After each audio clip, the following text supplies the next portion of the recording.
कम, निर्यात की आमदनी ज्यादा, तो सरप्लस हो जाएगा। और सरप्लस हो गया अगर इस हिंदुस्तान में, तो दुनिया का कोई देश हमको रोक नहीं पाएगा। हम अमेरिका के भी आगे जाएंगे और यूरोप के भी आगे जाएंगे। एक छोटी सी बात और कह के मैं खत्म करूंगा। आप में से जो कार्यकर्ता भाई ग्रामीण पृष्ठभूमि के हैं, जो गांव से आए हैं, उनको भी स्वदेशी आंदोलन चलाना है। उनको स्वदेशी आंदोलन क्या चलाना है?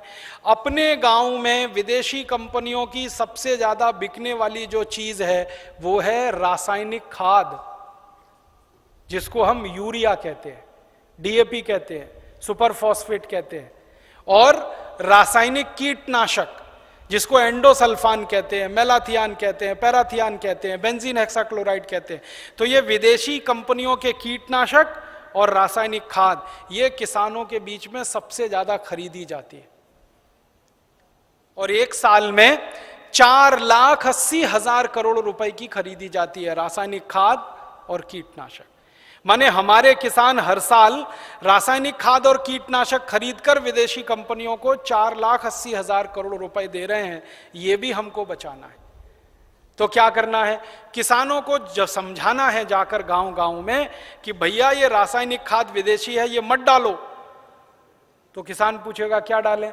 तो उससे कहो गोबर की खाद डालो, ये रासायनिक खाद मत डालो। तो किसान पूछेगा जी गोबर की खाद में फायदा कम है, रासायनिक खाद में फायदा ज्यादा है। तो उसको बड़े प्रेम से समझाना है कि गोबर की खाद में ही फायदा ज्यादा है, रासायनिक खाद में फायदा तो बहुत कम है, क्योंकि रासायनिक खाद बहुत महंगी मिलती है। पहले एक कट्टा रासायनिक खाद मिलती थी 70 रुपए में, अब एक कट्टा रासायनिक खाद मिलती है 350 रुपए में, 300 रुपए में, 350 रुपए में, और कभी कभी ब्लैक हो जाए तो 500 रुपए में यूरिया।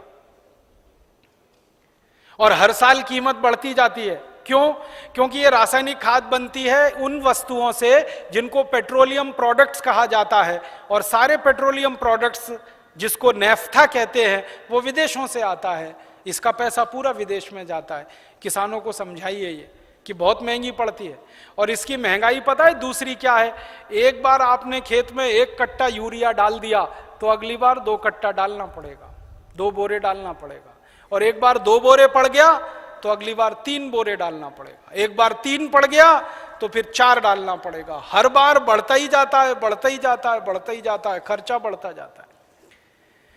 और मालूम है रासायनिक खाद बहुत गर्म होता है। गर्म रासायनिक खाद यूरिया डीएपी आप डालते हैं, मिट्टी पूरी चटक जाती है गर्मी के कारण, तो पानी ज्यादा देना पड़ता है। गोबर की खाद लगा के खेती करें तो गेहूं की फसल लेने में 3 पानी लगता है। यूरिया डीएपी डालकर अगर गेहूं की खेती करें तो 5-6 बार पानी लगाना पड़ता है। पानी का खर्चा बढ़ जाता है। और पानी का खर्चा बढ़ेगा तो पानी तो जमीन में से ही निकालना पड़ता है। जमीन से ज्यादा पानी निकाल के आप खेतों में डालते रहेंगे तो पानी का तल नीचे नीचे नीचे नीचे होता चला जाता है। पहले पानी 25-30 फुट पे मिलता था, अब पानी 900 फुट तक नहीं मिलता खेतों में। तो किसानों को समझाइए कि यूरिया डालने से बड़ा भारी नुकसान है। एक तो हर साल खाद की मात्रा बढ़ानी पड़ती है, खर्चा बढ़ता है। दूसरा, हर साल पानी की मात्रा बढ़ानी पड़ती है, वो खर्चा बढ़ता है। और जहां पानी निकालने के लिए बिजली नहीं है वहां डीजल पंप चलाना पड़ता है, तो डीजल का खर्चा बढ़ता है। और डीजल कभी भी महंगा होता रहता है। एक जमाने में 7 रुपए लीटर मिलता था डीजल, अब 35 रुपए लीटर। 2-4 दिन के बाद ये 40 रुपए लीटर होने जा रहा है। फिर हो सकता है 1.5 साल में 100 रुपए लीटर हो जाए। किसान कहां जाएगा? मर जाएगा वो तो डीजल का खर्चा करते करते।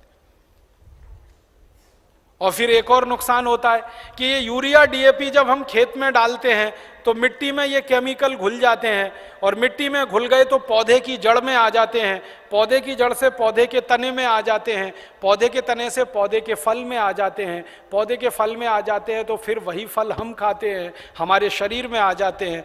और हमारे शरीर में अगर ये जहर आ गया तो हमारी माताएं तो पूतना हो जाती हैं। आपने पूतना की कहानी सुनी? कृष्ण भगवान को जहर पिलाने के लिए आई थी। आज हमारी माताओं के दूध में जहर आ चुका है, अपने अपने बच्चों के लिए वो पूतना की स्थिति में है। आज हमारे देश की कई संस्थाओं ने माताओं के दूध का परीक्षण करवाया है तो माताओं के दूध में वो सारे केमिकल हैं जो यूरिया में हैं, माताओं के दूध में वो सब केमिकल हैं जो कीटनाशक दवाओं में हैं, क्योंकि भोजन